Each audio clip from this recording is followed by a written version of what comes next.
Okay, all right. Assalamu alaikum. Hello to our viewers who are joining us this afternoon. This is our fifth installment of our weekly webinar series. Once again, my name is Leena Al-Arian, and I'm the Executive Director of the Coalition for Civil Freedoms. Our mission is to defend civil liberties and freedoms, promote a fair US criminal justice system, and advocate for the rights of political prisoners targeted in the war on terror.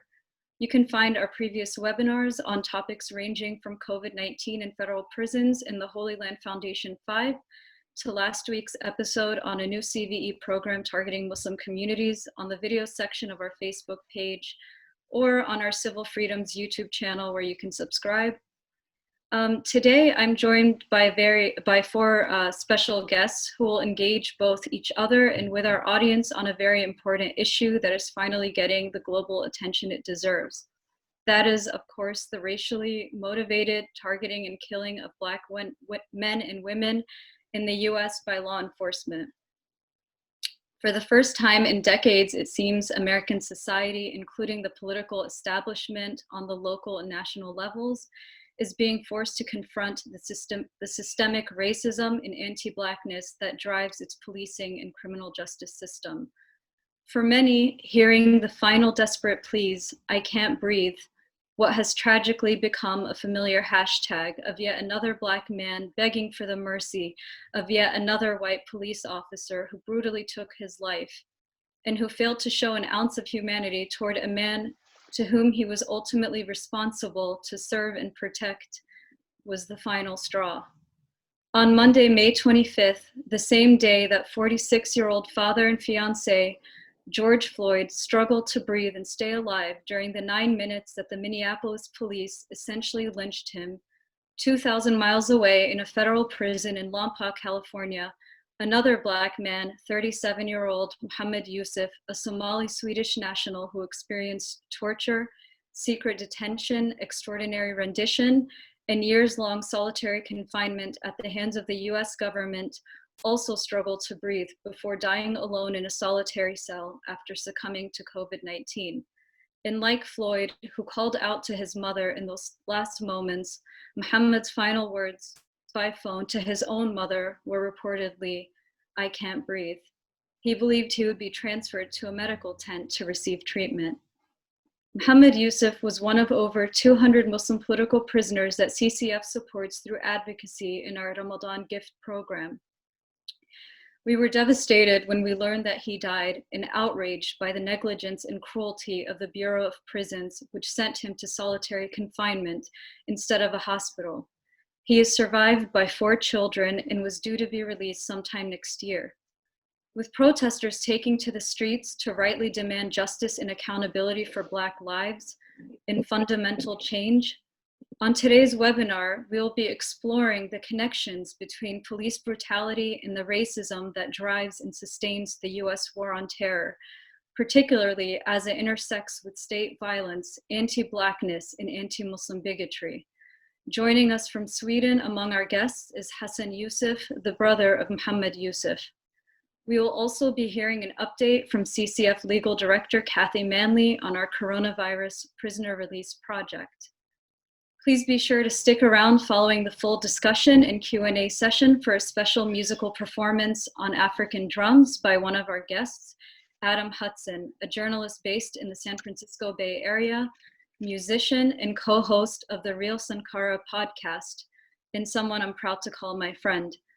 Adam typically covers US foreign policy, national security, Guantanamo, police brutality, and San Francisco Bay Area gentrification. You can find many of his articles on Truth Out and follow him on Twitter at AdamHudson5.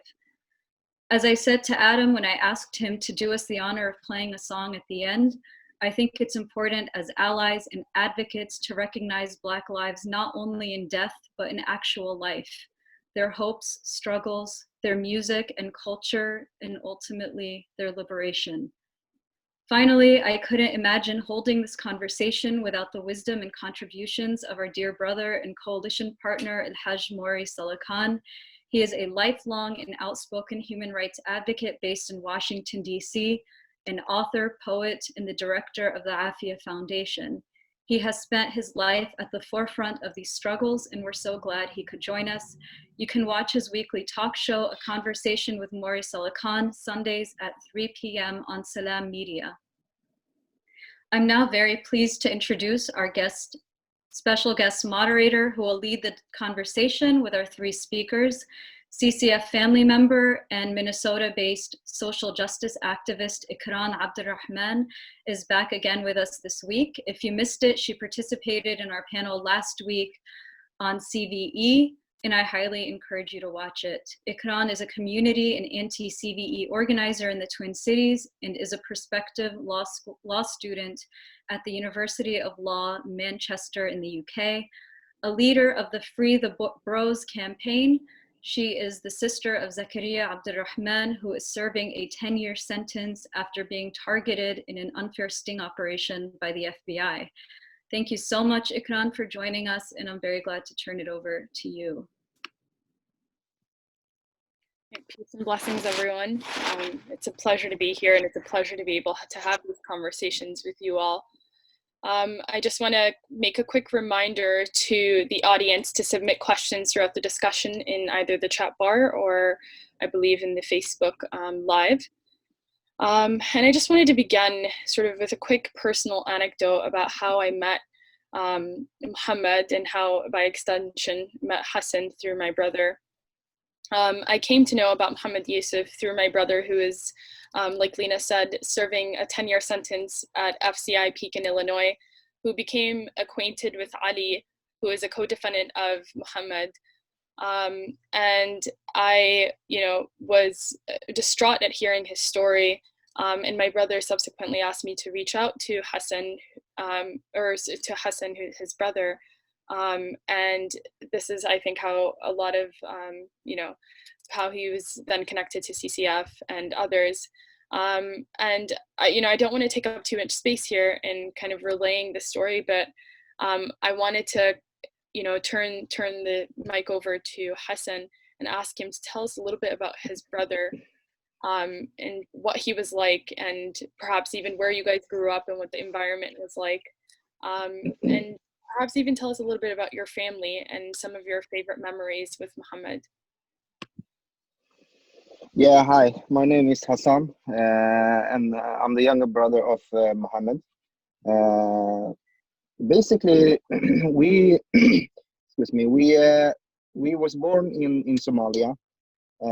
Me, my mom, and Mohamed, we fled Somalia to Sweden back in 1991. We came to a really small town in Sweden called Gamleby. We were the only black people there at the time. The other immigrants beside us, there was a half Italian family. The father was Italian immigrant and the mother was Swedish. So basically, that's the only immigrant beside us. So it was very lonely at the beginning. We didn't know the Swedish language. My mom just didn't speak any English. So the couple of first years was pretty rough for us to adapt. We couldn't eat meat because we were not sure if whether it was pork or if it was lamb or beef. So we were basically vegetarian for a couple of first years in Sweden. But I would say that my childhood was pretty good. As we got older, we had a lot of friends, more Somalian immigrants, immigrants from Eritrea, immigrants from the Arabian Peninsula, moved into our society. So we made a strong bond. We were maybe 10 families of immigrant descent, but we were very close to each other. And me and my brother, he was 1 year older than me. So when we started to go to school, primary school, he was supposed to go on a different class, but my mom refused. She didn't want to separate us. So he got to go to my class, and just to make sure that we would stick together. And from that moment on, until I got married at the age of 19, me and my brother, we shared the same room. We shared everything. He was actually my best friend.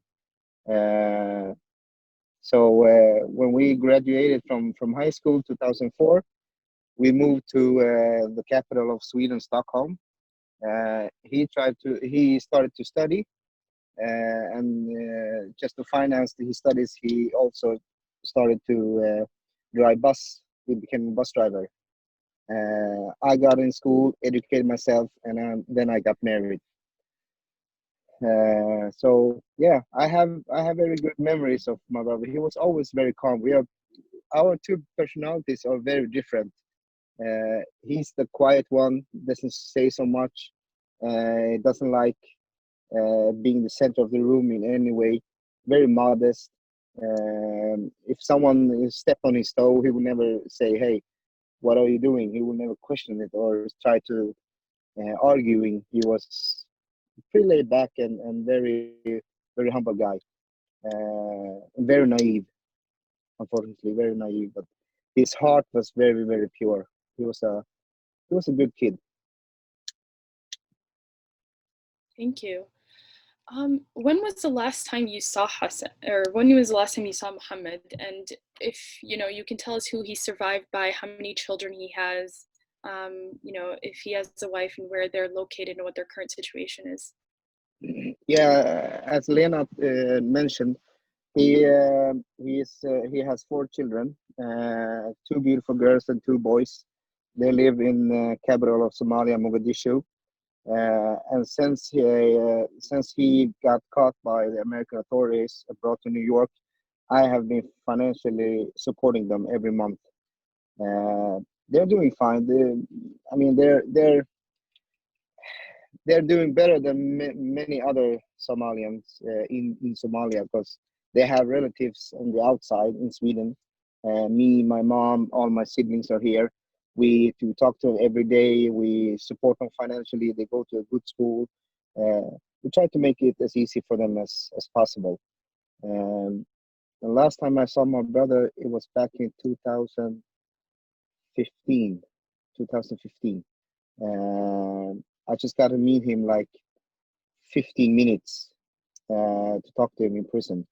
And I got help from the Swedish authorities to set up this meeting, because the American authorities didn't want us, or they didn't want to grant me permission to see my brother whilst in jail. But the Swedish authorities helped me to get 15 minutes. So I traveled by airplane from Sweden to New York, 8 hours flight, just to see my brother in 15 minutes. But it was worth it. Walk us through, perhaps, tell us about the day. I know like this is a sensitive sort of conversation, and with all due respect, you can share as little or as much as you would like. But tell us about the day that you and your family received the call from the prison, letting you know about your brother's passing. Yeah, it was for us here in Sweden. It was like 9:30 on the evening. He always told me that there's an emergency number, that in case something happened to him, they would be calling that emergency number, and that emergency number was my phone number. So in case something happens to him, the prison someone would call me and share the news. And unfortunately, I got that call on that night, 9:30 on the evening. Just for me, it was an ordinary day. I came home from work, had a supper with my family, got my kids to bed. Me and my wife were just watching TV. 9:30, I got a call from someone who's asked for my name, and I'm sure he presented himself, but I was in such a shock just to receive that call, because I kind of knew what the call was about, so I don't remember his name or anything. I just remember that I got that call, and he told me that unfortunately my brother had passed away. Yeah. My condolences again to you and your family. So and this is something that you and I have spoken about previously, but I know that, there's a ton, on top of a lot of the other responsibilities that I'm sure, you have advocating for your brother with both like the proceedings and the treaty transfer, and now even with bringing his, remains home. I'm curious to know if you can shed some light on, some of the resistances and challenges that you've been met with as you were, communicating with Swedish and U.S. officials to sort of ease these processes. Yeah, because the first thing I did was to get in contact with the Lompoc prison coordinator called Miss Arnold, and it was on the very same day I got the phone call, because when we are like 9 hours time difference between LA and Stockholm, so even though it was very late at night here in Sweden, it was just like noon o'clock in LA. So I spoke to Miss Arnold, and I asked her a couple of questions about where he was found, did he get any medical treatment, stuff like that. But she didn't have the answers for me. Every question I asked, she replied with, I don't know yet. So after that, we started to plan as a family for trying to get his remains back home to Sweden, so we can bury him here close to us. I reached out to the Swedish Foreign Office to help us, but they said that they had a difficult time to getting information out of Lompoc prison. But fortunately, I got in contact with you, Ikraan, and Kathy also helped me by contacting Miss Arnold, and after that we have a positive chance for him to be buried here in Sweden. Alhamdulillah. So what you told me a little bit about the treaty transfer, and having spoken to sort of Swedish officials and the embassy and communicating with them, what kind of challenges have you been met with in regards to the treaty transfer? Yeah, so basically, if a Swedish citizen is kept in imprisonment overseas somewhere, he or she has the right to apply for a treaty transfer every 2 years. We did it once. I think that he'd been in Lompoc for like 1 year when we tried the first time. He got an answer after like 6 months, negative answer. And when I called the Swedish officials and asked them why, they told me that the U.S. didn't want to let him go yet. So we waited another 2 years. That 2-year period ended in September 2018, and as soon as that period ended, we could apply for a new treaty transfer. So my brother sent the documents. He filled up the form. He posted them to me, and I took it and delivered it to Swedish officials here in Stockholm. That was in November 2018, and to this day, we haven't received any answer on that treaty transfer, and it's been like more than 1.5 years. So that is something that's very, very remarkable and strange. Thank you for sharing. I know your brother, prior to his passing, had 18 months left to serve. If you would so please to tell us what his plans for release were. Did he have any plans? What did he want to do? Yeah, we spoke a lot about his future plans, and obviously the most important plan was to bring his wife and children to Sweden whenever he got released, so they could unite. And he also wanted to study in university. So I was already looking into some classes or some different universities, which one would suit him best. So number one priority for him was to unite with his children and his wife, and also to try to study. Okay, thank you so much, Hassan. I truly appreciate you being here and shedding some light on some of this stuff. I'm going to quickly switch gears here and address this next question to Adam.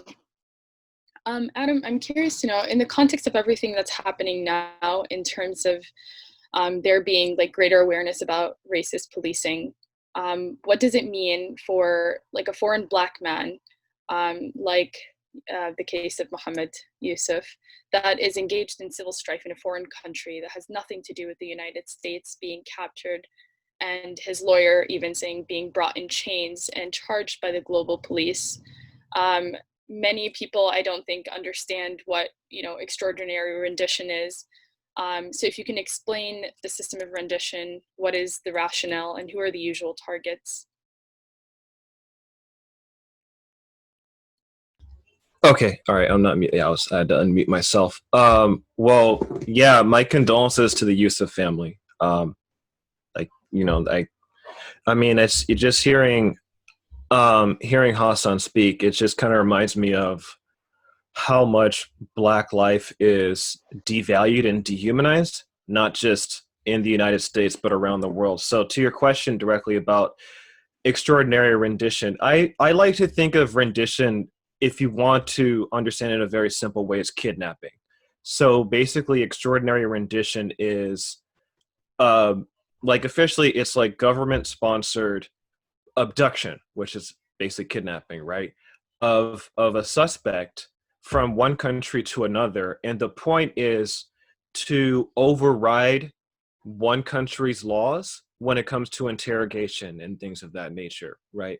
So let's say, like, on paper and officially, the US does not torture people. I'm putting that in quotes, officially. But let's say, like, the US, like, let's say there's a terrorism suspect, like, hey, there's this person that we think is suspected of terrorism, which again is also a broad word. But the US is like, okay, we can't really torture them. We can't torture them. We can't put them through the harsh interrogation techniques that we would like to.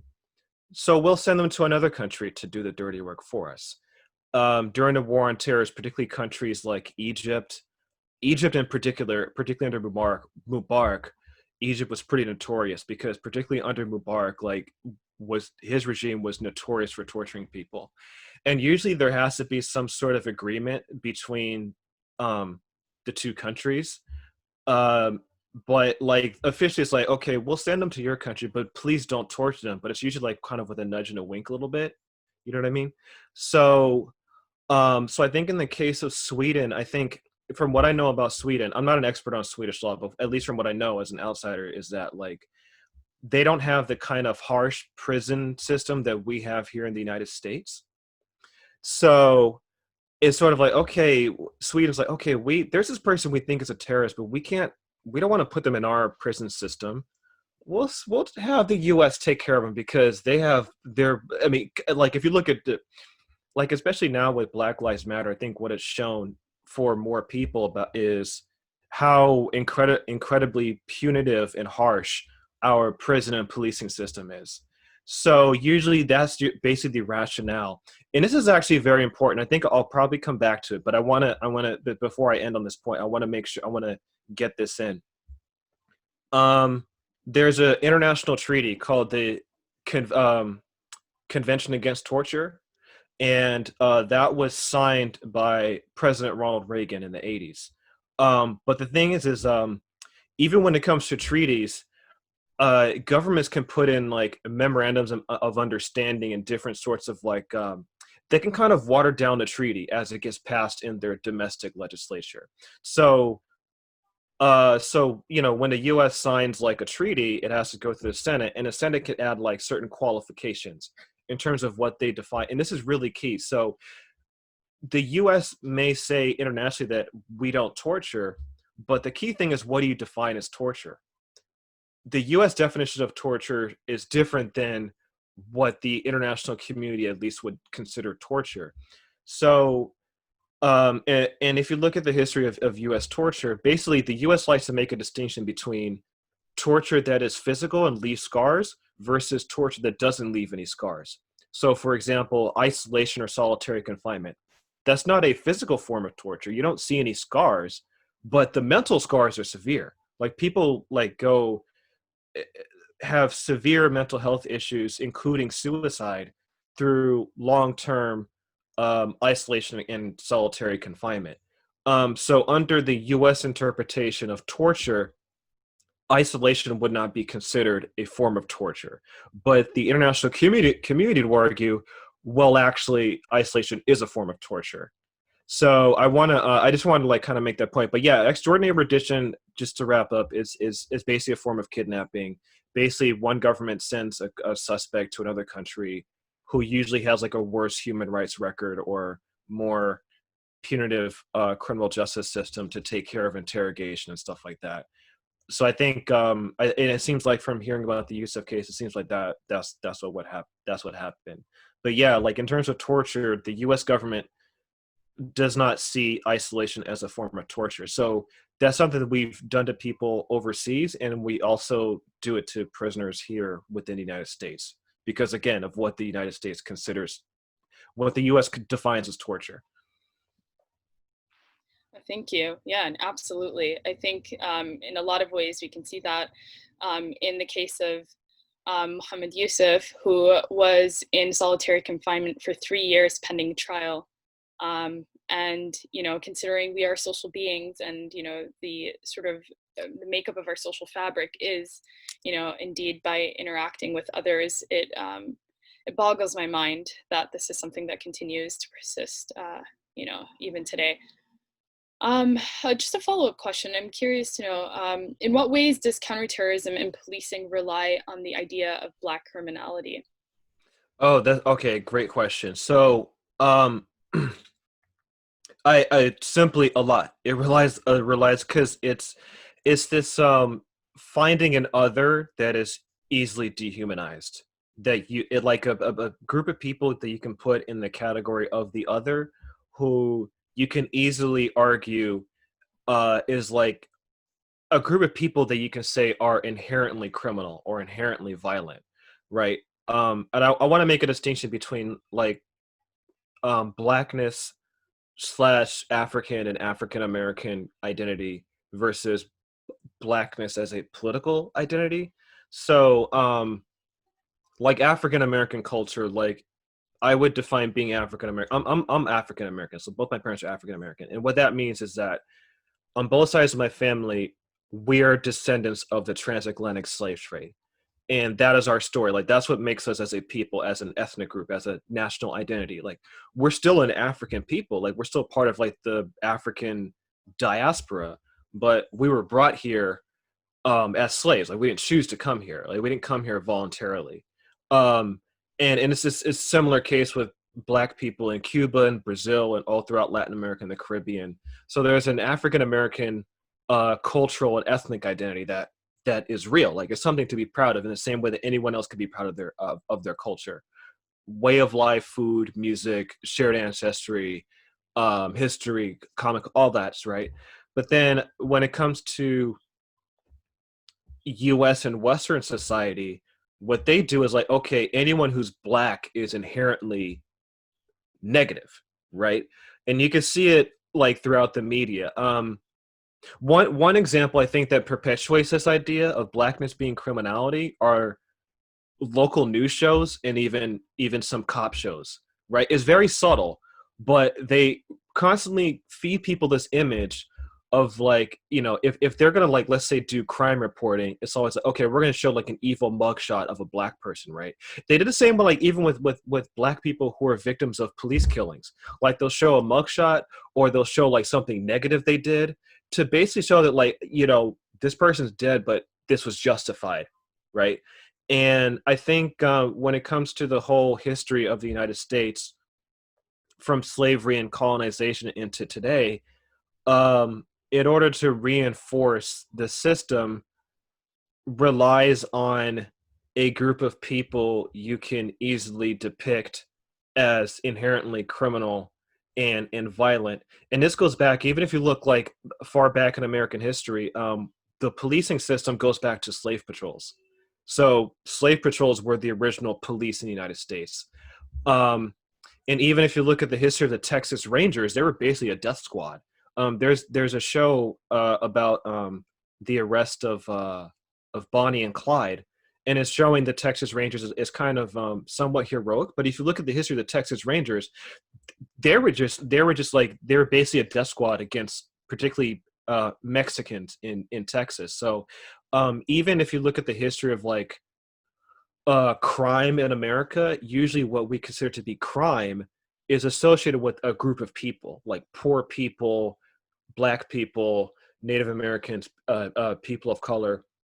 And so to today, with the war on terror, the people associated with being terrorists are Muslim, right? So anyone who's Muslim is sort of seen as like, oh, you must be a terrorist, right? And there's a double standard, because if white people commit mass shootings, white people are not depicted as like inherently evil, right? It's always like, oh, he had mental health issues. They said the same thing about Dylan Roof, Anders Breivik, right? Like white people don't get depicted collectively as evil. But when it comes to Black people or Muslims, even for the most like minuscule thing, like I mean, selling loose cigarettes, like Eric Garner, like that's not like, I mean, he basically got the death penalty. We saw it on tape.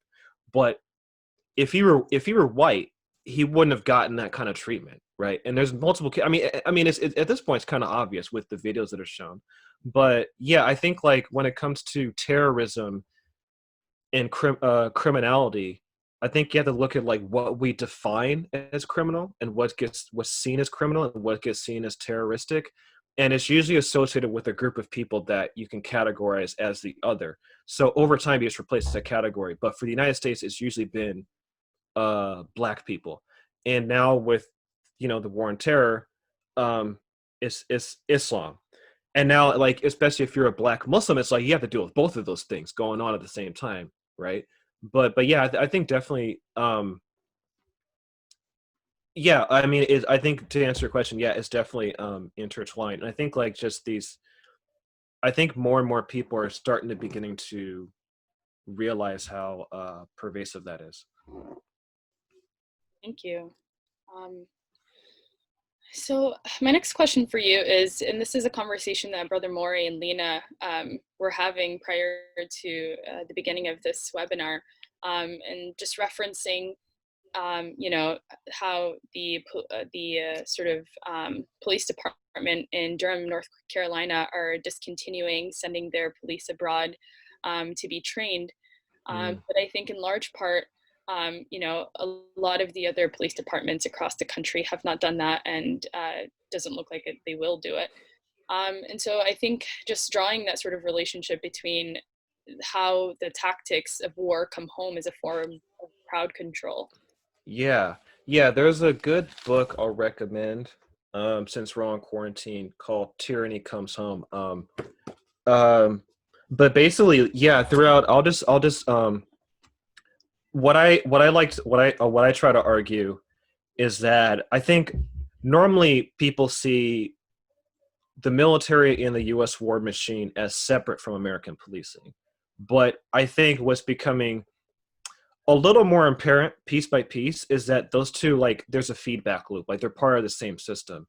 For example, when I went to Guantanamo on a reporting trip in 2013, you can see the feedback loop there. For example, some of the prisons at Guantanamo are, in terms of their architecture, they're modeled off of domestic prisons in the United States.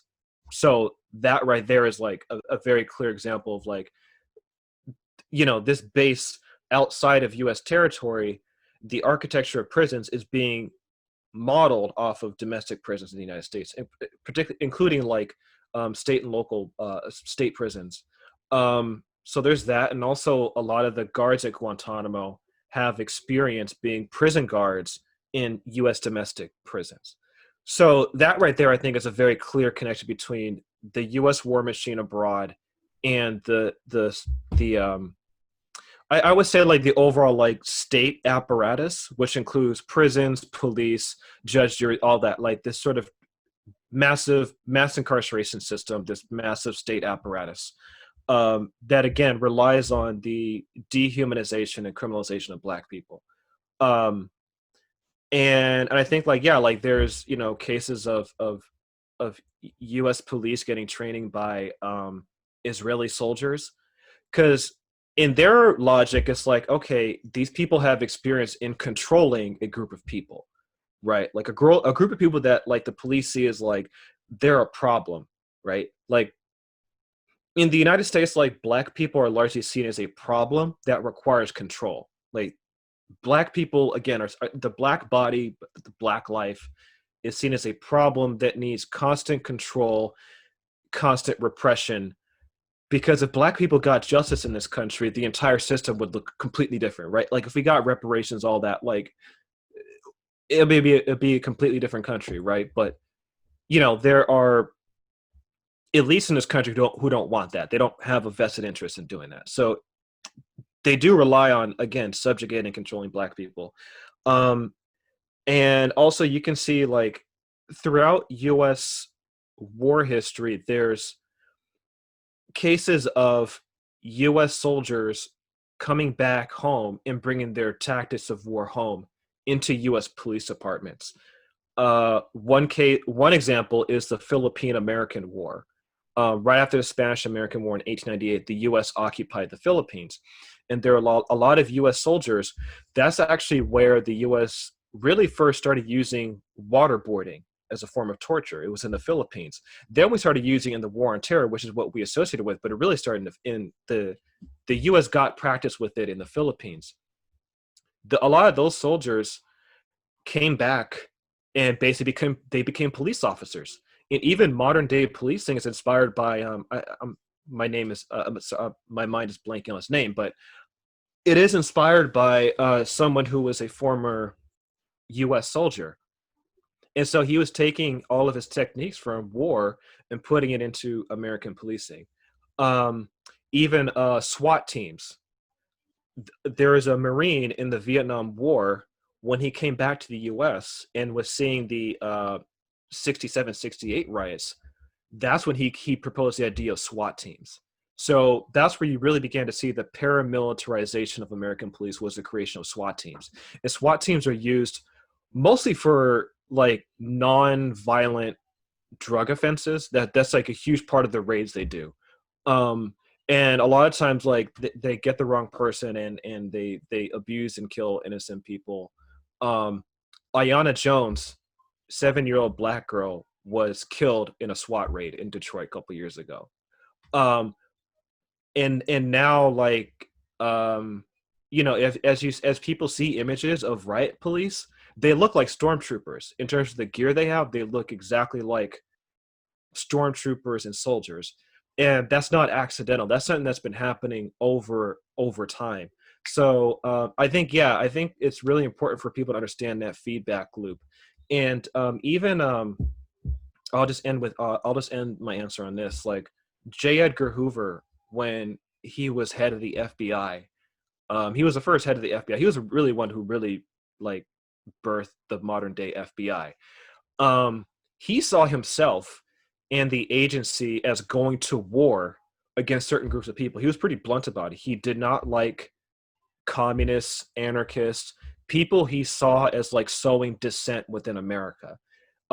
He had a particular hatred for Black radicals. And one of his first cases as a young agent was going after Marcus Garvey.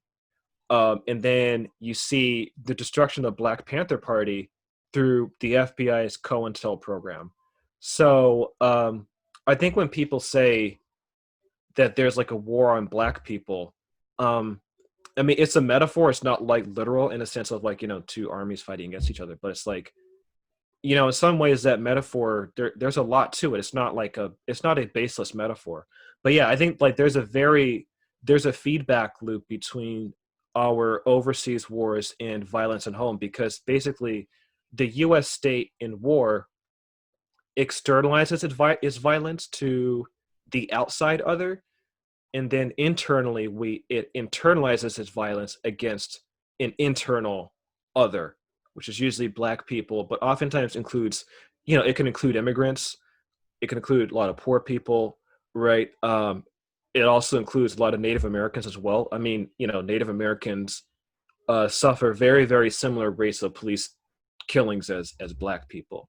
But yeah, it all relies on like this dehumanization of other to maintain the system, and violence gets externalized overseas. It gets brought back home because with war, you get practice in terms of violence. And so the police are like, okay, we'll learn from the best, which are soldiers, and then bring the tactics back home.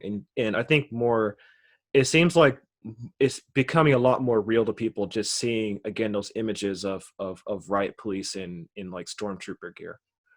Yeah, thank you. That was really informative. And I think just kind of making sort of the awareness between, the internalized war versus the sort of externalized war, and the different, groups it targets, and how some of that, sometimes there's an intersection between the two. I wanted to just kind of talk about, Black lives and what this movement is calling for. And I think it's important that we understand that it extends beyond just, police brutality. And, I just kind of wanted to ask you what it means to be a Black man or woman who, encounters law enforcement in America, and really because you've used this word, several times now, the feedback loop. And I think going beyond looking at sort of the tactics of war as a form of, sort of domestic crowd control, looking at how that feedback loop is also, something that is present from the first encounter with police to being held in detention, to judges, to the prosecution, and really the prison industrial complex. And I think that, oftentimes when we're having these conversations about anti-Blackness and the criminalization and policing of Black people, and really like the racial disparity in the criminal justice system and others, people think of it as sort of working contemporaneously and not necessarily in tandem. So if you could just briefly sort of help us visualize and walk us through how all of these things are connected, I think that would be very helpful.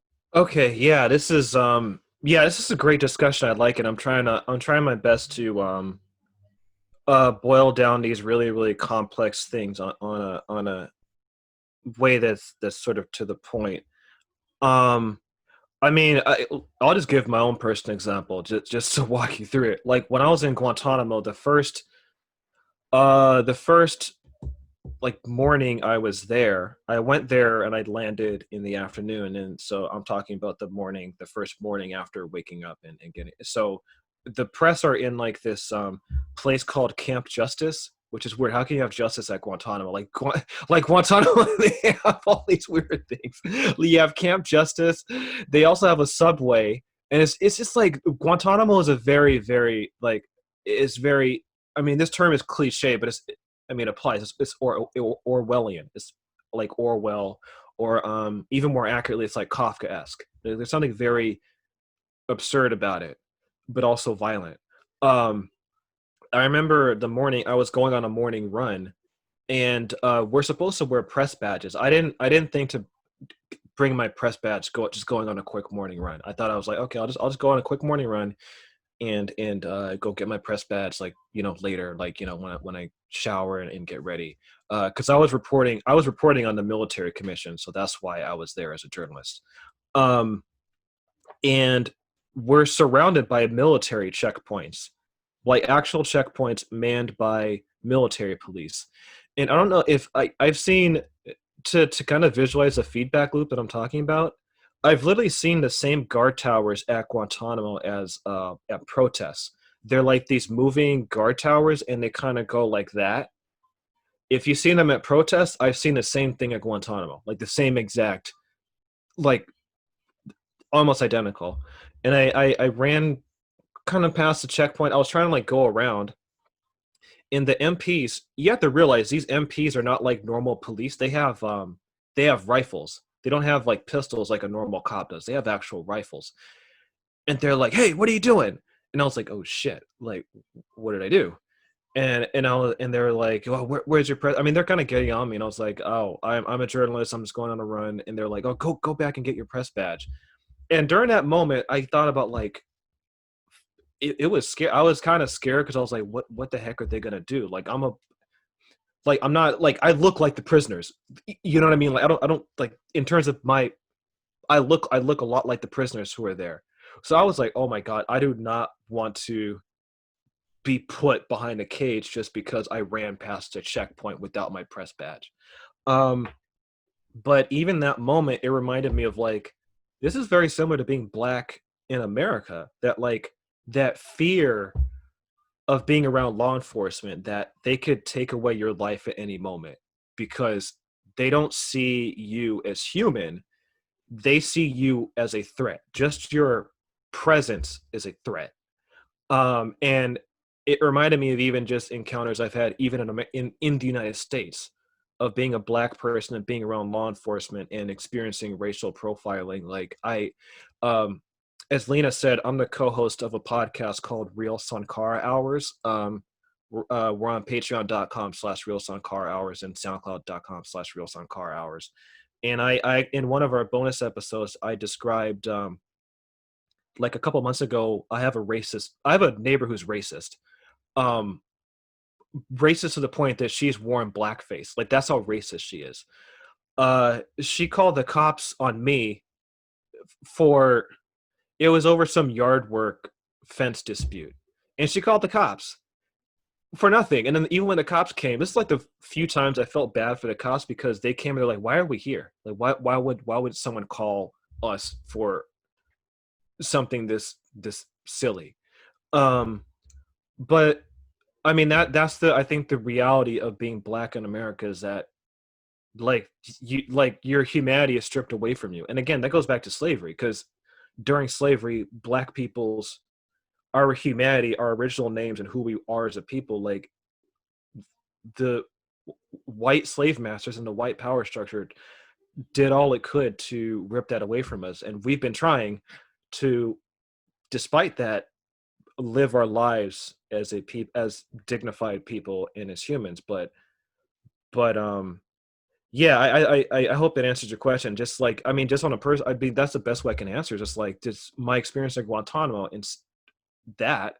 And I don't want to compare my experience to what the prisoners go through, but it is part of the same system. I think it relies on this dehumanization of black life. And I'll end on this point. Even when I've talked to defense attorneys who defend Guantanamo detainees, they themselves have made similar connections, like in terms of how Guantanamo detainees are dehumanized and depicted. They've made connections, even to me in interviews, that like, you know, the U.S. military, when the U.S. military was snatching up people in Afghanistan and sending them to Guantanamo, they were relying on a similar level of dehumanization of Muslims. Like, okay, every Muslim's a terrorist. They're all Al-Qaeda. They're all Taliban. Like, no humanity whatsoever. It was just, they're all, just because they're Muslim and they're in Afghanistan, or they have a beard, or they have like an Arabic name, automatically they're perceived as a threat. And I think that same logic applies to black people, both here in the United States and abroad, that like, your humanity is totally ripped out. Your entire presence as a black person is seen as a threat. And it's something that, you know, look, like I've gotten the talk from my mom, which is like how, like, if the cops pull you over, this is how you talk to them. And the whole point is like, make sure you don't do anything that would give them a reason to shoot you. Kind of, it's more like, it's not like you're a bad person, but it's like, this is how you protect yourself against the police, because they're automatically going to see you as a threat. And yeah, I think yeah, again, I think that those are, I think that's the best way I can put it in terms of like making it more real. If Yeah. that, I hope that answers your questions. Yeah, no, absolutely. And I think it's very valuable that you're shedding also your personal sort of experiences so that people don't, you know, sort of reduce this from academic language and language that kind of, you know, is Yeah. fluff and realizes that even you know, someone like you in the profession that you're in faces the everyday scrutiny of, you know, Black people living in America. I'm going to go ahead and turn the virtual mic over to Brother Mauri. Brother Mauri, I'm curious to know, so out of all the cases that you've been sort of advocating for, the one that I think hits closest to home for me is that of Imam Jamil Al-Amin, you know, formerly known as A. Trap Brown, as an example of injustice to a Black man, from really, you know, the violation of his constitutional rights, from denials, from cross-examinations that didn't hold up.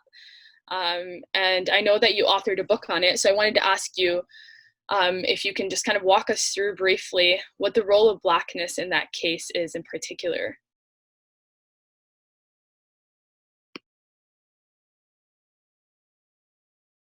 You will likely have to unmute yourself in order for us to hear you.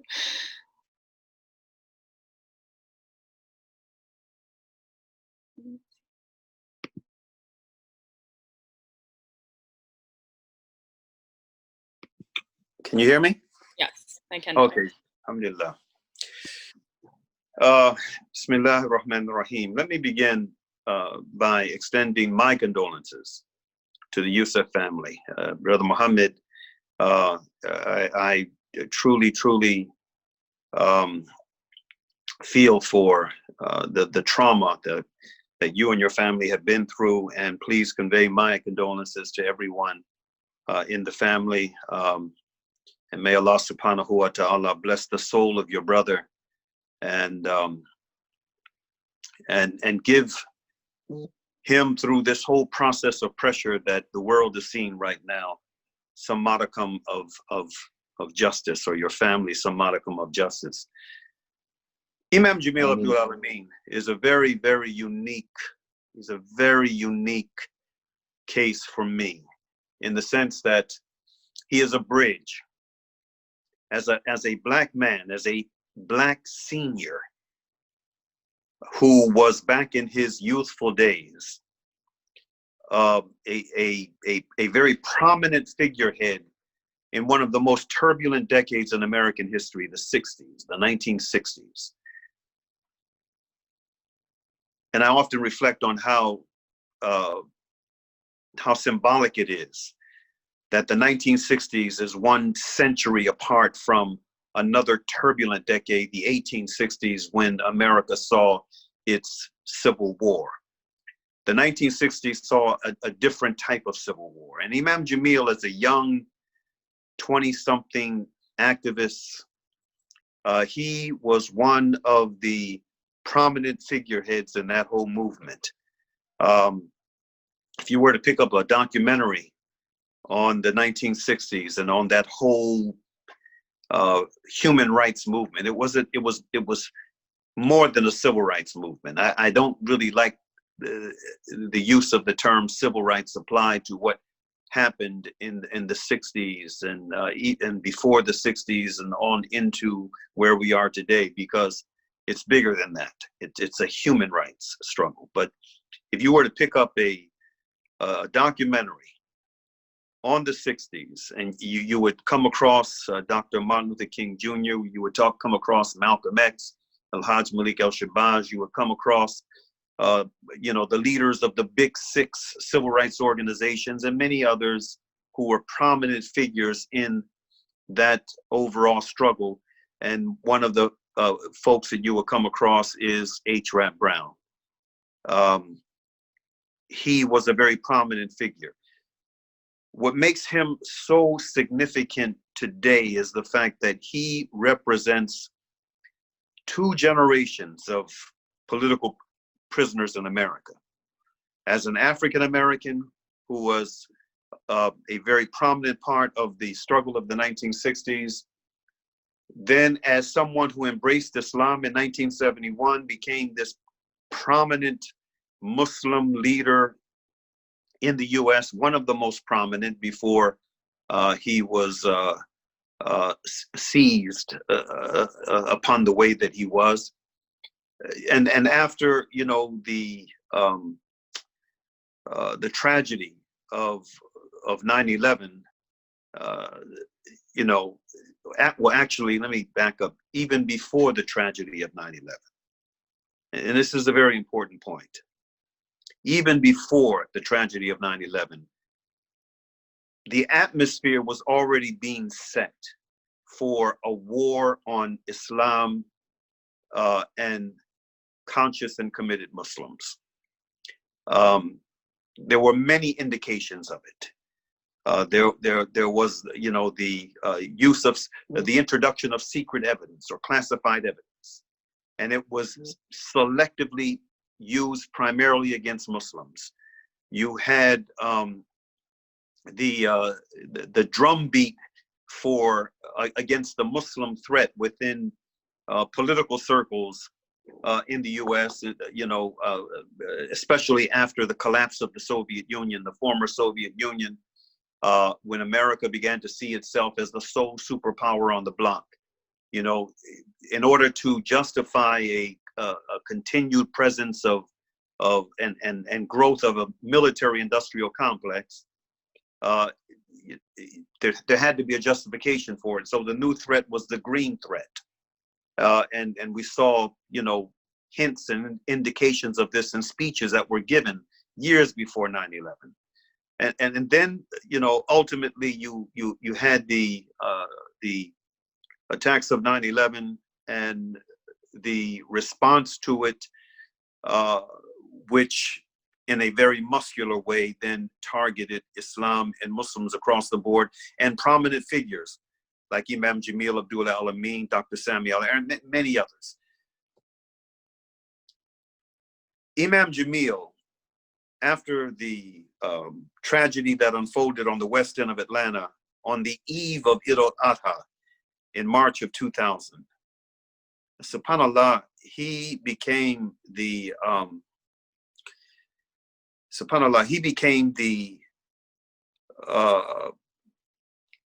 this symbol now that represented not just, and this is very important, not just the symbol of the African American resistance during that turbulent period of the 60s going into the 70s, but he also, after his embrace of Islam, he became a targeted figure for that embrace of Islam, and so it became a double whammy for him. He African American and Muslim, a prominent Muslim figure, and we saw the evidence of the constant harassment that he went through as a result of that focus on him and what he represented to those who were determined to maintain a very dangerous and destabilizing status quo for this country that likes to call itself the land of liberty and justice for all. And it brought us to where we are today. Imam Jamil Abdullah Al-Amin has now been 20 years locked down under a circumstance where there is abundant evidence that points to his innocence, that points to the fact that this was a political case that ended up being manipulated in such a way as to get him. The goal was to get him by any means necessary, and this is what they were able to do.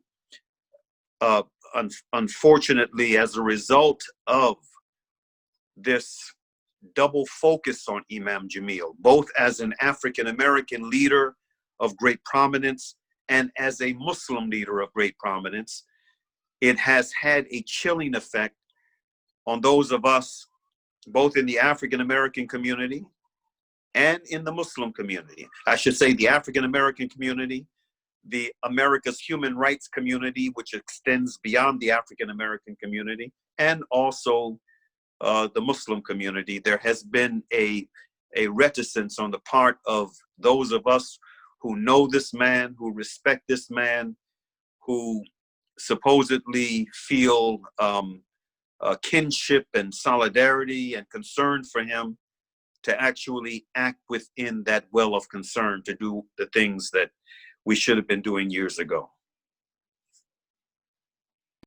Jazakallah khair. So my follow-up question is, something I think that Brother Adam spoke about a little bit in terms of how tactics of war come home as a form of crowd control and really sort of bridging the gap between what happens domestically versus what happens abroad. I'm curious to know if you see a connection between police brutality and racist policing here and the US war on terror, both here at home and abroad. Absolutely. There is a seamless connection between the two. One example of that seamless connection is, the role that the state of Israel, the apartheid Zionist state of Israel, has played in America's geopolitical calculations, especially in the Middle East, in the heart of the Muslim world. The role that it has played since it was established in 1948. Bringing that role all the way up to where we are today, and the crisis that confronts our nation today as a result of what happened in Minneapolis, Minnesota, just less than a couple of weeks ago. SubhanAllah, we are being reminded of the unholy alliance that we have with the state of Israel and the role that Israel has played in the domestic affairs of our land. The most important thing for this conversation is the training of police forces. The training of police forces. I just a few days ago, I shared a number of photographs, not just one, a number, at least a half dozen photographs of photos of Israeli soldiers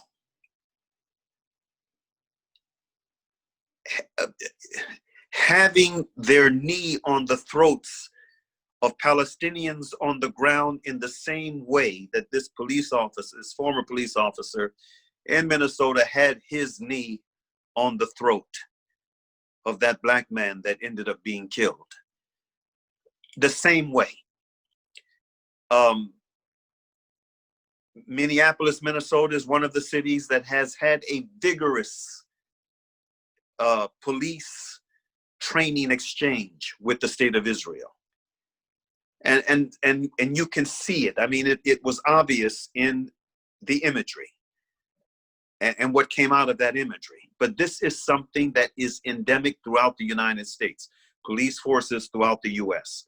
And so, the combination of this, the combination of the militaristic way in which we, the militaristic kind of philosophy, the us against them doctrine that permeates many police departments, the culture of police departments, is very problematic. And it is an endemic, or I should say reflective of that same kind of mentality, that same type of culture that permeates how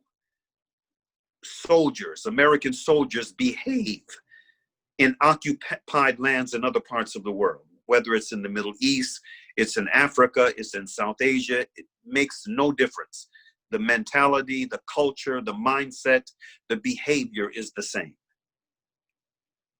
Yeah, absolutely. Thank you.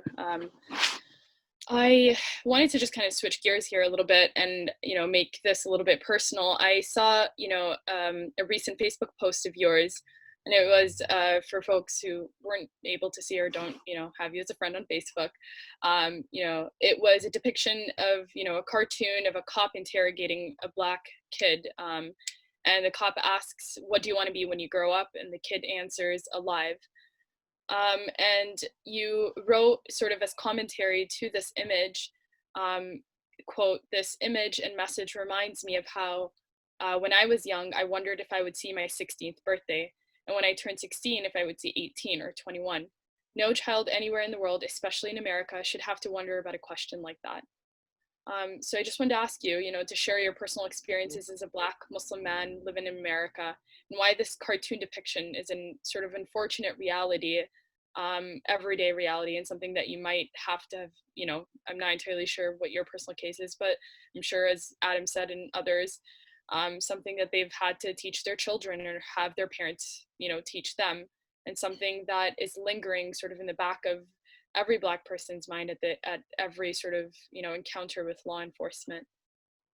Yeah, it's the what that cartoon image invoked for me was the multi-layered struggle that that African Americans and especially African American males, especially in the inner cities of America, what they have to go through, in a struggle to live day by day. It reminded me of how in parts of inner city America, and I'm sure that this is also the case in some of the rural outbacks of America for African Americans. PTSD is the norm. Post-traumatic stress disorder is the norm. For young Blacks, and especially young Black males, it has been the norm for a long time.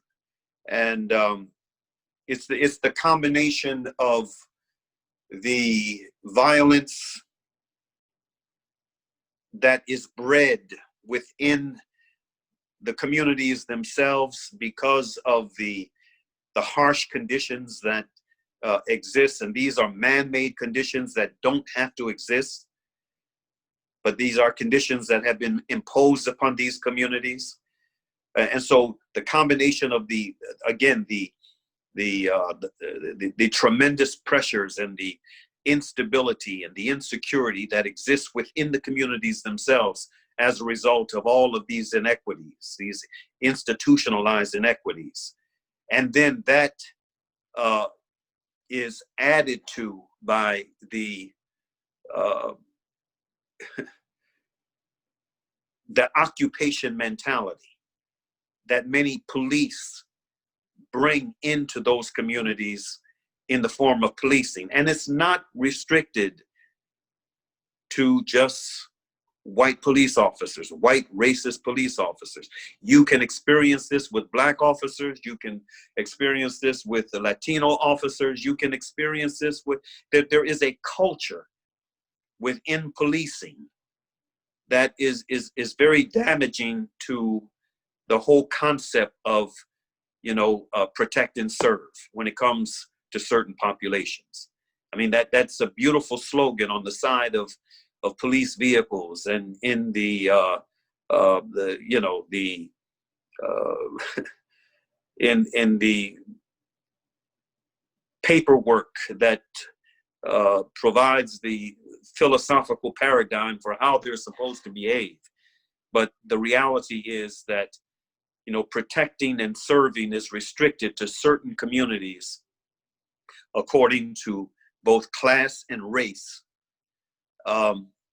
And it is denied to communities that fall outside of the perimeters of that class and race. I mean, in most of our inner city communities, the police forces, they function like an occupation force, and with that very rigid doctrine of the thin blue line.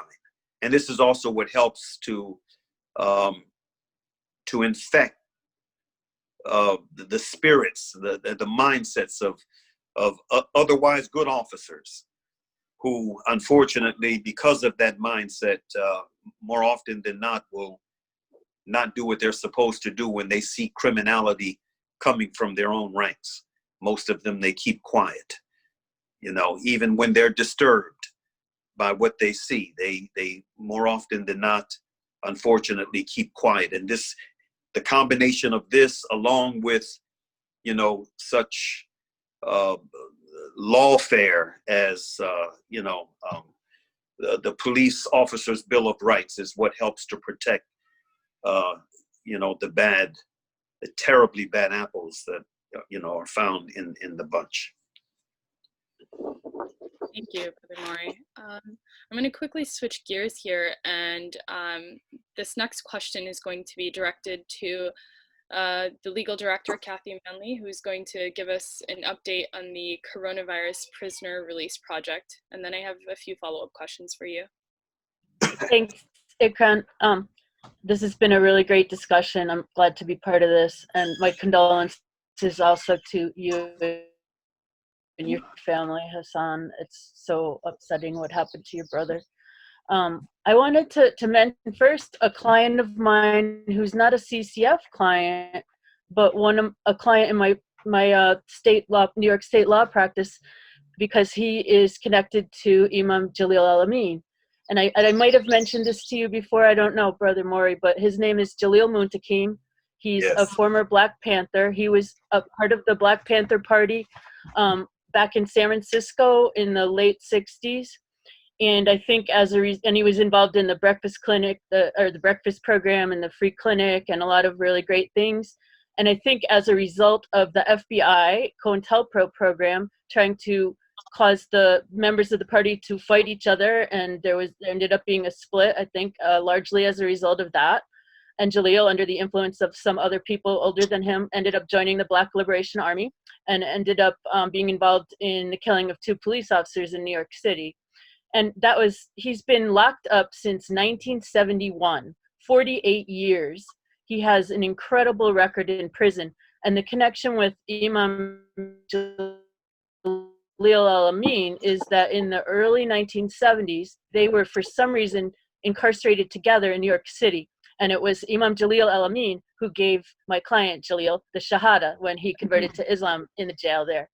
And I think that's how he got the name Jalil also, I'm guessing. But so that's an amazing connection. And Jalil Muntakim, he's been in New York. He should have been released then. He has an excellent prison record. He got 2 college degrees in prison. He averted 2 riots. He started a men's council in prison to help the men learn to work out differences nonviolently, and all sorts of great things he's done in prison. And he stayed connected to the movement all these years, and he's written 2 books and a lot of articles. He's just an amazing person. I was really super impressed with him, and working to try to get him released on parole. I'm doing a parole appeal for him. But recently, another attorney of his filed a writ of habeas corpus for him because of his age and medical conditions. He's vulnerable to COVID, which is really, really prevalent in the New York State prisons, including in the Sullivan prison where he was, is still sort of. So this woman, Nora, filed a writ of habeas corpus, and it was granted by Judge Schick in Sullivan County.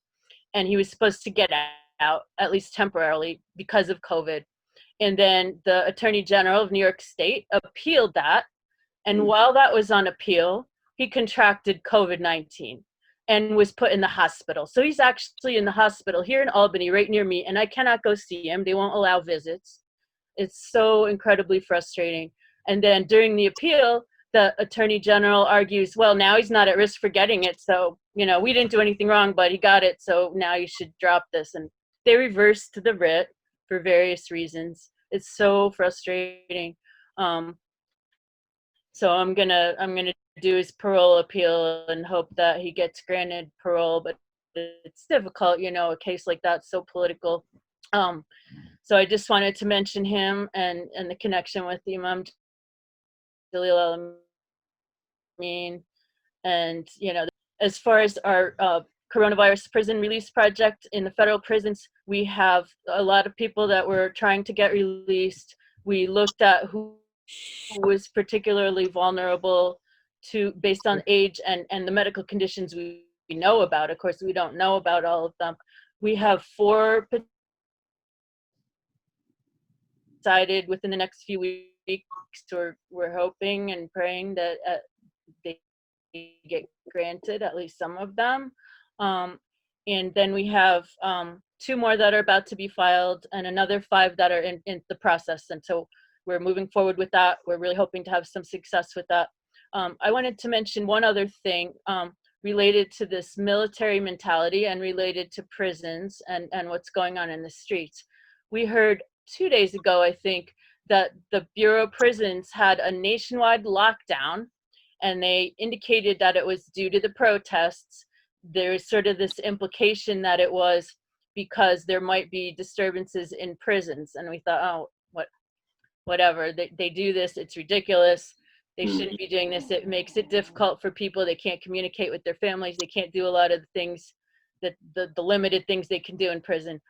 And then I learned yesterday that the real reason, and I learned this 2 ways. I learned this from an article in the newspaper and from a prisoner who I had a legal call with. They both told me that it looks like the real reason for this lockdown across all BOP prisons is because BOP riot squads, what are called Special Operation Response Teams, are being deployed in Washington, D.C. to attack us, to attack peaceful protesters.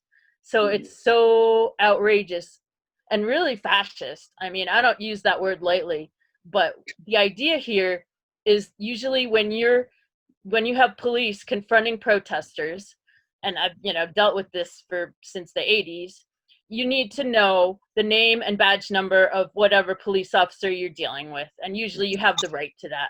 And we know that when we see them covering up those names and badge numbers, watch out, right?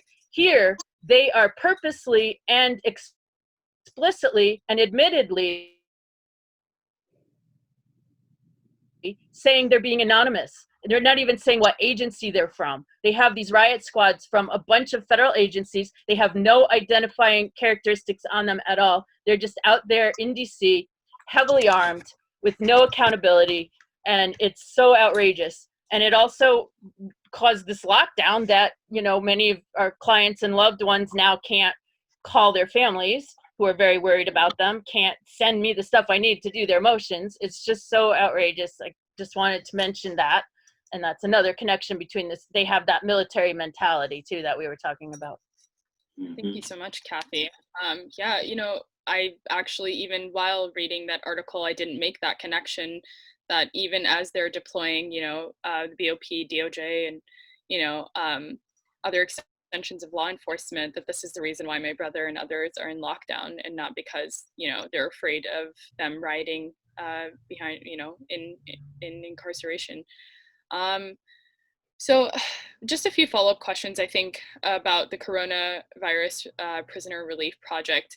And then just, tying it back to sort of the facility that Mohamed Yusuf was in. As of June 1st, there's actually been over 980 active coronavirus cases in FCI Lompoc, and are now dealing with, I believe, as of June 1st, their 4th death. And this is as families began protesting outside of the facility for the release of their loved ones. And instead of obviously responding in a way that would relieve, family members and, distressed folks who care, the facility responded by curtailing the phone calls and communication inmates have, with concerned family members, which to me, especially as my brother is going through it, seems really like a death sentence of a population who, is not offered clemency even in the worst of global pandemics. So I think just to bring this back to the work that you've been doing, Kathy, that we are so grateful for, what has been the response of BOP been like for people who have terrorism convictions? And do you feel that, they're sort of, I think, resistance to it, if there is any, if it's justified? What are your thoughts on that? So BOP, we're not asking BOP to release people. I can't hear you. Sorry? I couldn't hear you. Oh, I couldn't hear the last part. Oh, I was just asking if, if you guys have had any resistance or challenges that, especially with the number of cases that you're working on with political prisoners and asking for, home confinement and other alternatives for them. Yes, we're not asking for anything from BOP because we know that they're not going to grant it. The only The only thing is, in order to ask a judge to release people, which is what we're doing, you have to first ask BOP. So we have to first ask BOP what's happening. I can't. What?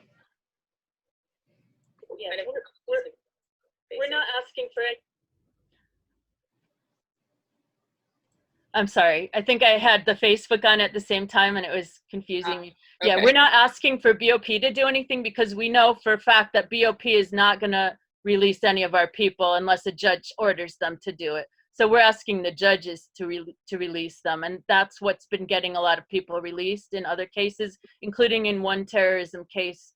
One of the people on our Ramadan list got released out of New York City. On one of these motions. You have to ask the warden first, but then you can go to court after that.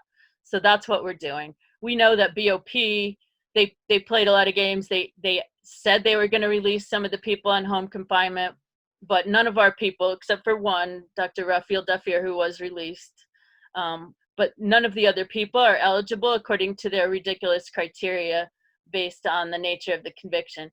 So we're asking judges to do it, and we're hoping that these judges at least don't want this to be a death sentence for these people that are really vulnerable. It's really good news, and I hope that, you know, all the best, you know, to the rest of the folks that you are filing for, and we do hope to hear, you know, good news. So I'm just going to go ahead and ask a few more questions, and then we're going to go ahead and wrap up. But a question for really everyone, and particularly Adam and Mauri. I think a lot of the sort of local conversations that, you know, we've been having is about the community's role in upholding sort of white supremacy and perpetuating anti-Blackness, and how that translates as Black folks being or continuing to be collateral for sort of the white capitalist men that govern our societies. And so in this train of thought, I'm just, you know, would love to hear your thoughts about what allyship and genuine solidarity looks like, particularly from non-Black, POC, and immigrant communities, and what does it look like from white folk? And then if you guys want to quickly touch base about, you know, because I know, Mauri, you've had a recent video with a series of recommendations for positive change, and, you know, in light of these protests, you know, COVID-19 outbreaks in prisons, and knowing how racism operates, you know, institutionally, structurally, you know, is internalized and how deeply ingrained it is. What does sort of holistic reformation look like? A local conversation that we're having that members, you know, members of the Minneapolis City Council are sort of considering dismantling the police altogether and seeking alternative models. And how would this potentially look like in sort of the context of counterterrorism? So if one of you guys or a couple of you guys just want to briefly, with respect to time, want to shed light on this, that would be great. I'll start with the not like the, I guess your question about allyship, right? So this is something I've noticed that's actually new, particularly among, I've been noticing it among, I guess you could say, like non-Black POC, like people who are Asian, Latino, non-Black Muslims, about the extent to which their communities perpetuate anti-Blackness and how they can be effective. And I think that's a somewhat slightly different conversation than white people being effective allies. I think, like, I mean, just for the interest of time, I'll just kind of give like my sort of quick sort of bullet point. I think one fundamental problem is that when you're living in America, you're conditioned to see Black people as unequal human beings. Like, you're not really, like, people don't really see Black people, and particularly Black people who are slave descendants, as equals. And I think a lot of people swallow that propaganda, and it's very, very deep in people's subconscious in a way that I don't think a lot of people are aware of. So I think I think it's important just to sit with that and have uncomfortable conversations. But I think like one way, because I've been trying to think about it, but I think one way that actually is effective, because I think like there's like this sort of ally industrial complex going on, and it's like very performative, and I don't think it's really effective. But I do think people who are outside the Black community, like what their role is I think one way that's effective, at least in my own experience of seeing people outside the Black community who are effective allies, is you really have to get to know Black people, like on a very, very human level. And I don't think we talk enough about how racially segregated America is as a country. Even though we ended legal segregation, for the most part, our social lives are very, very racially segregated, starting from preschool to kindergarten, K through 12, all the way up to college and adulthood. Like there are a lot of white people, and even to some extent non-Black POC, who can live their entire lives without really seeing that many Black people like interacting with them. I don't think that's a magic bullet solution, but I do think it's something that needs to be overcome for sure. Like especially for people who want to be effective allies. I think it starts there, and I think that's one thing that is missing when people talk about being an ally, is like you have to look honestly at your own social circles, and then also like whatever skill that you have, you can contribute. Like you can donate money to Black-led organizations, but like people have skills. Like there are people who are doctors, lawyers, media professionals. So I think another form of effective allyship slash, I like to say camaraderie, like seeing people as comrades, as fellows. Like what kind of skills can you offer to the Black struggle?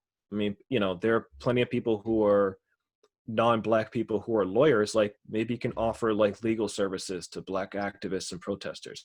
Maybe you're a doctor. I mean, before these protests, we still have the COVID-19 pandemic, and it's particularly relates to the case of the Yusuf family. COVID-19, it has a huge impact on the Black community. So like doctors, non-Black doctors should be willing, like let's help out Black people who are suffering disproportionately from the COVID-19 pandemic. So yeah, and it's, yeah, like I said, in America, like you're really conditioned from a very early age to see Black people as less than human, and also to participate in that system. That's another thing. People participate in the system in the ways that they're not fully aware of. So I mean, this is a long conversation, but just for the interest of time, I would just boil it down to those two things. One, look at your social circles. Do you interact with Black people as fellow human beings, as friends? That's one way to start. Again, it's not a magic bullet, but it's a starting point. And two, like offer any kind of material support you can. And I think there's all kinds of ways people can do. And and also like it can be overwhelming to constantly ask your Black friends, like, what can I do? Because like we have other shit to worry about, But I do think that just in my own experience, I feel like those two things are effective. And just donate money, and people are adults, people got careers. There's all kinds of things people can do. Get creative. That's what I would say. Cool. Thank you. Brother Mauri, if you can just quickly just add on that and tell us what your thoughts are about, Reformation, about allyship, about, sort of genuinely wanting to dismantle some of this stuff. What I think, speaking about it from like a sort of Muslim community perspective, and those inter-community conversations that we need to have about anti-Blackness and such. Yeah. Okay, my humble response begins with one of the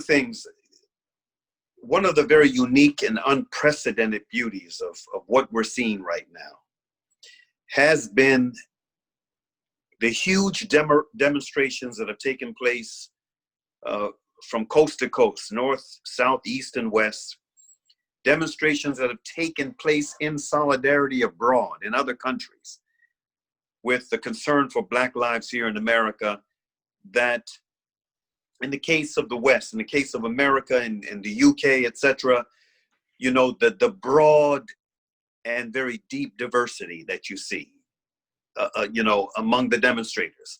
The vast majority are young. And again, the demonstrations have been very, very diverse. This has been an encouragement. It has been probably for some a bit of positive pressure. Some of our Muslim brethren to you know, show up as well, at least to make a statement in solidarity. But what we have got to do is it has to go beyond this moment, this fad of the moment. Muslims are in a very unique position, you know, given the fact that, you know, one of the beautiful features about Al-Islam is that you find it in every part of the world, every part of the human family. You find, I should say, in every corner of the human family, you find Muslims. And one of the most foundational teachings in Islam is that we all belong to one human family. According to Islam, there's only one race, and that is the human race. And this is what is emphasized. This is something that El-Hajj Malik El-Shabazz, Malcolm X, beautifully articulated in his letter from Mecca, you know, when he formally announced, you know, through that letter, the significant change that had taken place in his global perspective, in his world perspective, as a result of the Hajj and everything that he was going through at that time. It wasn't just the Hajj. It was the combination of him being, making the Hajj, doing that tour to that related tour to a number of countries, but also being under the kind of pressure that he was under that forced him by the grace of Allah. This was the mercy of Allah. This was the silver lining to what he and his family was going through at the time. It opened him up to being able to see and understand Islam truly in its entirety for the first time. And so he wrote that beautiful letter. And we need to discover or rediscover Islam, or for many of us, discover Islam for the first time, the way that Malcolm did. And use this moment that we're in, this global moment that we're in, as an opportunity to usher in much needed change. But it can't just be talk. It has to be real. You know, there has to be a commitment to actions beyond this moment that America and the global community is in right now. If we take all of that to heart, we can defeat, you know, the negative aspects of the tribalism that has kept us, you know, divided and weak and subject to those who whose agenda is predicated on divide and maintain corrupt rule. Thank you so much. Oh, I just want to add a quick point that I forgot to mention, and that Brother Mauri kind of reminded me of. I think, like, for white people who are allies, this is where it's different, because in America, I think, like, that idea of white superiority and white solidarity, I think that's deeply embedded in the fabric of our country, in the Western world, but particularly in the United States. And I think that's a very specific thing that white people have to get over, that I don't think you can really say is the same for Arabs or Asians or Latinos. Like, those are, I think, just different dynamics in terms of anti-Blackness, in terms of how they manifest in those particular communities. But I do think for white people, and it's cool to see, you know, white people here. And I think Brother Mauri made a good point. Like, you can't just show up to just one protest. It has to be a constant thing. You have to keep being engaged with the work. And you're going to have to be uncomfortable. Like, white people are going to say stuff that is messed up, but you have to be willing to be like, okay, I'm going to humble myself. Because I think like that's one thing about white supremacy and whiteness is that the sense of superiority is deeply ingrained, that it prevents white people collectively from being humble and humbling themselves. And I think that's just talking to friends of mine, like white people I know who are engaged in anti-racism. That's something I've noticed that they have to work through, is the deeply ingrained sense of white superiority and white centrism that they themselves grew up in. And again, it starts young. It's something, again, I think with these conversations, we have to think about like how young it starts. It could start as young as like, when you're a toddler or when you're a preschooler, and the kind of social circles you're in and your family dynamics and what your family tells you and the thing your parents tell you and your extended relatives. Right. And so I think, I wanted to kind of just hit on that like I think like challenging racism and anti-blackness, that's a constant thing. So for people who are new to this, welcome to the club. You're gonna have to keep doing it. Welcome to the club. Like, cool, you're in, but like y'all gotta know like this is a different club than you're used to. There's different rules to it, and you gotta keep doing it. Like, this is a lifetime thing. If you're in it, you're in it. If you're real, you're real. And if you're not real, some of us are going to remind you of that. Like those of you who are real, we see you. Those people who are allies, who are fake allies, we can see you, and we're going to call you out on it. So it's something that's like, it's constant work, like spiritual work, emotional work, psychological work. But I do think like if people are engaged in activism, I do think that can change people. But again, it's constant work. And I think for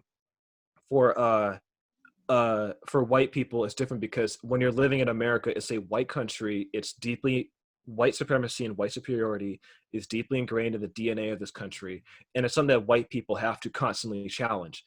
And that's not something that Black people can particularly tell white people to do, because our job is to free ourselves from this system. It's up to white people to be like, just get rid of that sense of white superiority and white solidarity. And I think there's a quick question about brown folks. I just to kind of address that question, but I think like when it comes to brown people and anti-Blackness, I think those communities are different. And I do think this will relate to my music performance actually. Amongst Latinos, a lot of Latin music is deeply inspired by African rhythms, because most of the African slaves went to Latin America and the Caribbean. But if you look at Latin America, there's a lot of white supremacy deeply embedded in Latin America, in Brazil, in Colombia, in Cuba. Like,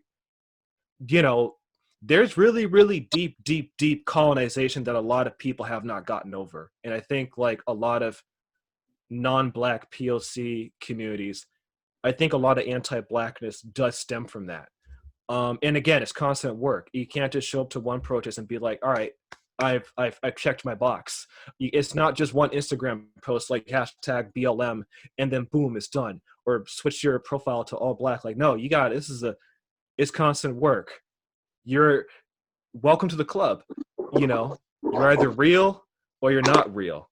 And if you're real, it's constant work. So anyway, I just want to make that quick point before I forget it. Thank you. I appreciate it. And I think it's definitely true in that the genuinity of the work and the internal work, especially that, allies are doing, does show. And I think that there, the ability for things to sort of sieve themselves out, and I think this has been happening a lot locally.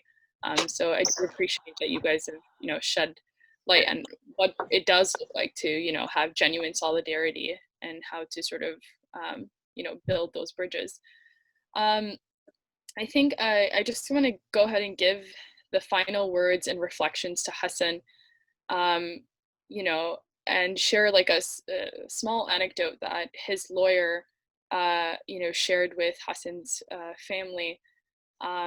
about Mohamed, and he had said that, you know, after everything that the US has done to him, after having kidnapped him and tortured him and, you know, put him in solitary confinement and, you know, convicted him and sentenced him to 11 years, not a single one of those times did he say, you know, did he have any animus towards the US? Did he say anything bad about the US? And this is really a testimony, I think, of his character that, you know, transcends sort of time and space and, you know, lives far beyond him.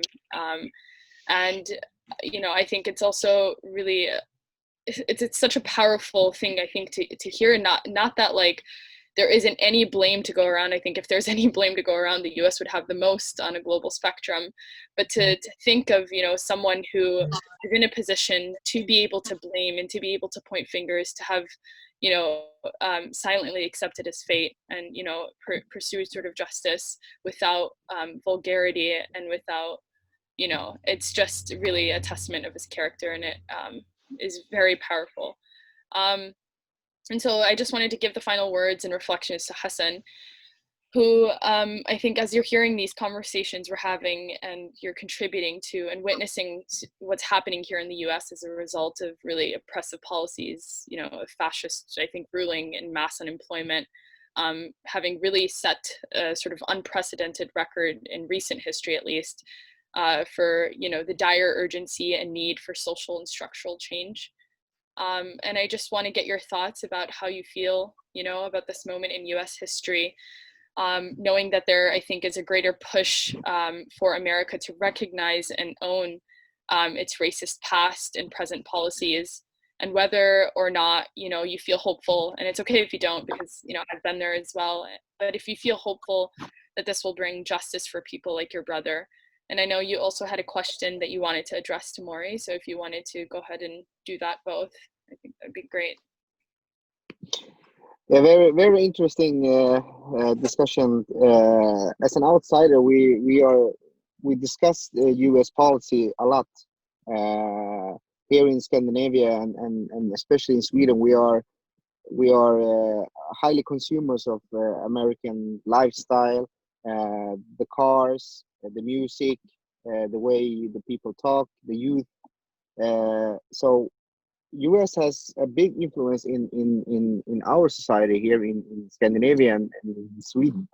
And the thing that we mostly discuss is that how is it possible to have a law enforcement who can basically murder their own citizen and still get away with it? Many times there has been a video evidence of when a police officer shoots a black man. So I don't know. We are stunned that they still can get away with it.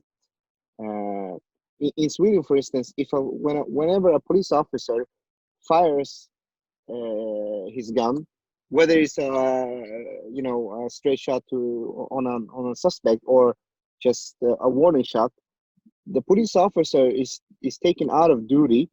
And there's an investigation immediately started by a prosecutor. So that's the normal thing here in Sweden. So we are a bit shocked that whatever is going on in the US, and we are, yeah, it's highly disturbing, I must say. And that's my question to Brother Mauri. How come I've read a lot of stories when a young black man gets killed by police officers, and why is it so hard for those police to get convicted? What is it that makes them walk? It is the fact that the police in America, they represent a special class.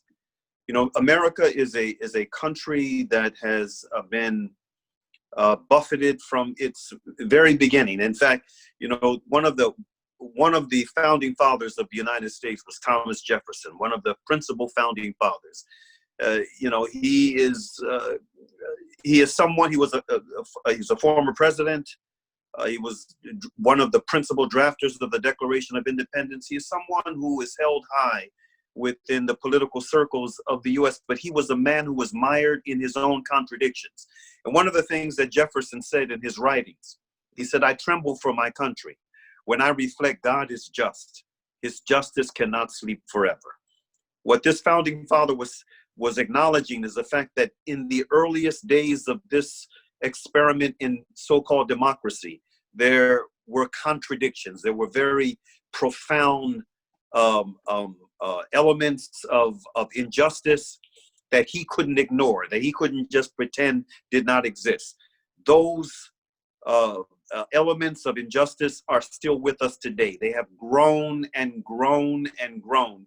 And what you just alluded to, something that, you know, staggers the imagination from someone looking at America from overseas. How could something like this happen? You see this on video. You see a man being deliberately disabled and subsequent and killed on video. And this is not the first time. This is not the first video. How could this happen in America? Well, you know, the world is getting an opportunity to see more and more past the imagery of America, the imagery that that gets beyond, you know, the movies that you see abroad, the propaganda that comes through the movies and the music and the books and the celebrities. We've seen, you know, that there have always been two Americas. There is the America, the beautiful, which has always been an aspirational aim. And then there is the real America that, you know, those of us who live here, those of us who have had to struggle against, we know the other America, the real America, all too well. And part of our struggle is in trying to do as much as we can. And this is what I do, both as a Muslim and as a writer, as a human rights advocate. I try to make my country live up to the better part of itself. But it helps.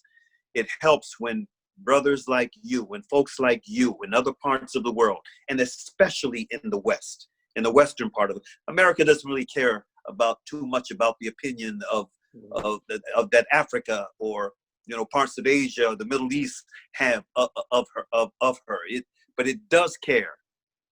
It cares tremendously about the image that Europe, that Western Europe has of America. And so for you all to be able to see the things that you see, and you're discussing the things that you're discussing around these contradictions, that is a good thing. And hopefully your concern, these questions, the pressure you are able to bring to bear through your observations, and in the case of your family, your experiences, will help us in the process of helping this country to live up to the better part of itself before it's too late.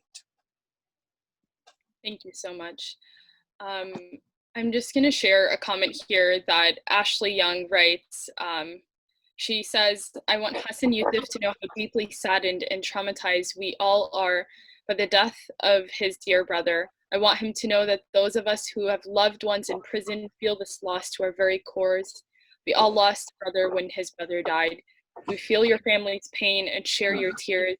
And if there's anything we can do to help at this point to help the family, and anything that you need, feel free to forward that to CCF. I'm sure she is, by extension, extending that, as Ashley Young is a part of CCF. And, you know, lastly, I just want to thank all the speakers for gracing us with your lived experiences, as traumatic and as triggering as they may have been, and your insights and your expertise. And I certainly have learned a lot of valuable knowledge today, just hearing from all of you. And I pray that these conversations allow us to heal and to grow and to really bring about reform and social change. And I pray that all of those oppressed around the world, domestically and globally, are aided by the God who is most just, and servants who are vehicles to bring about justice on this earth. Just a reminder to make sure that you join us next week for our webinar on criminalization of mental illness and the war on terror. And if you do want to donate to support the Coronavirus Prisoner Release Project, donate to Coalition of Civil Freedoms at civilfreedoms.org. And then please also make sure to subscribe to the email list and newsletter on that website. And finally, I want to now welcome Adam, who I think will take the, give him the virtual floor with, him wearing a different hat, and he will grace us with a musical performance of African drums. Adam? Okay. Yeah, you guys can hear me, right? Yes. All right, perfect. All right, yeah. So this is called a djembe. It's this particular one is from Mali, which is also part of Islamic West Africa, to sort of, kind of continue the theme of Islam and blackness. This drum is played. Well, it's from West Africa, but it's actually like more of a at this point it's like a diasporic African drum. So people of African descent throughout the diaspora will play this drum. And the name djembe, if you translate it's the word is bambara. It's from the Bambara. It's in the Bambara language. If you translate it, it means to gather everyone together in peace. There's this the Akan people of Ghana. They have this term called Sankofa, which means to go back and fetch. It means to go back and fetch the traditions of your ancestors and apply them today. And I think even in some of the slave ships, I think it's been documented that some of the slaves actually carved out the Sankofa symbol when they were being buried. So for me, this is a reminder. It's very important for me as someone of African descent to not forget like where we really came from. And even if you look at like the history of African American music, there's still African cultural aesthetics that are still there, and you can see it in blues, jazz, funk, rap music, blues. You can trace blues back to even Mali, actually, like where this drum is from. So yeah, as Leena was saying before, when we talk about Black lives, I think it's really important to affirm that Blackness is not just death. Like there's still life to it. There's still culture. There's still good things that are about being Black. And there's this. I'll sort of say this saying amongst djembe players. They're saying that a good djembe player can tell a story, because a lot of pre-colonial African societies, the drum was used to communicate, was used to tell stories to people and convey messages. And even during slavery, like the slave masters tried to ban drums in African traditions because they saw it as like a way that slaves are communicating with each other to organize rebellion. So I think like by remembering those traditions, it's a way to subvert white supremacy and affirm Black life in African culture. So anyway, I'm gonna do, and it's, like I said, it's something that's important for me, just as a Black person, as a human being, to still retain that cultural memory and preserve it for longevity. So the rhythm I'm going to do for you is it's sort of a mix of like, it's from West Africa, but it's a mix of like Nigerian and Liberian. It's called funga, and it means it's a welcoming dance. It's like we're welcoming you. So, and there's a chant called funga alafia ashe ashe, which means we welcome you, amen, amen. So ashe is like that's like the like Yoruba, I think, word for amen. So anyway, I will end you on, the most traditional rhythm I know, which is funga.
was amazing. Thank you. Thank you so much. We extend our deepest gratitude to you, Adam, and to everyone else. Okay. Sorry. I was just saying, like, you know, I hope everyone liked it, because we're living through dark times, and I think it's a good way to, you know, keep people's spirits up and affirm Black life. And, you know, we're beautiful people. We don't deserve this oppression. So Absolutely. anyway, Thank you so much, Adam. I thoroughly enjoyed that. Very beautiful. I kind of cheated a little bit. I threw another rhythm that was different than Fonka, just to mix it up and have fun. So Nice. Looked like you were enjoying it as well. Well, yeah. thank you all so much. I extend my deepest gratitudes to all of you for having joined us and for having, you know, shedded so much light on so many things, and for, you know, giving us your time and your energy to be able to do this. I think there is nothing else I have to say, and I hope that, inshallah, everyone enjoyed Adam's little finale there, and that, you know, you guys are all well in spirits and health, inshallah. Send you guys my peace and love.